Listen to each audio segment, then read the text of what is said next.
ఈ అరెస్ట్ చేయాలి అంటే సాదాసీదా ప్రభుత్వం చేయదు. దమ్మున్న ప్రభుత్వం, సత్తా ఉన్న ప్రభుత్వమే ఒక డీజీపీని అరెస్ట్ చేయగలిగిన దమ్ముంది. ఎందుకంటే ఇప్పుడు చూడండి, జత్వాని అనేటువంటి ఆమె ఒక సాధారణ మహిళ. నువ్వు డీజీపీ. ఒక సాధారణ మహిళ నాకు అన్యాయం జరిగిందని చెప్పేసి ఫిర్యాదిస్తే కూడా ఫిర్యాదు నమోదు చేసి ఒక డీజీపీ అయినా కానీ అరెస్ట్ చేసేటువంటి ధైర్యం చేసింది మా ప్రభుత్వం, తెలుగుదేశం ప్రభుత్వం. ఒక డీజీపీని సస్పెండ్ చేసి అరెస్ట్ చేసి ధైర్యం చేసింది చంద్రబాబు నాయకత్వంలో ఉన్న ప్రభుత్వం. ఇది ఆషామాషి వ్యవహారం కాదు. చట్టం ముందు అందరూ సమానమే.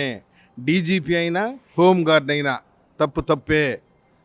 జత్వాని అని సాధారణ మహిళ కదా, ఆమెకు దిక్కు లేదు, ఎవరు పట్టించుకోరు, మేము అరెస్ట్ చేస్తే మమ్మల్ని అడిగేవాళ్ళు లేరు అని చెప్పి పిఎస్ఆర్ సీతారామాంజనేయులు అలియాస్ వైఎస్ఆర్ సీతారామాంజనేయులు రెచ్చిపోయి ఆ రోజు అరెస్ట్ చేశావు.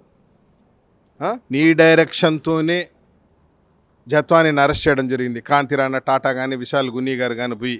ఎవరు ఆమె? ఒక సాధారణ మహిళ. మీకు కాకి గుడ్డలు ఎందుకు ఇచ్చుండేది? చట్టాన్ని కాపాడడానికే కదా.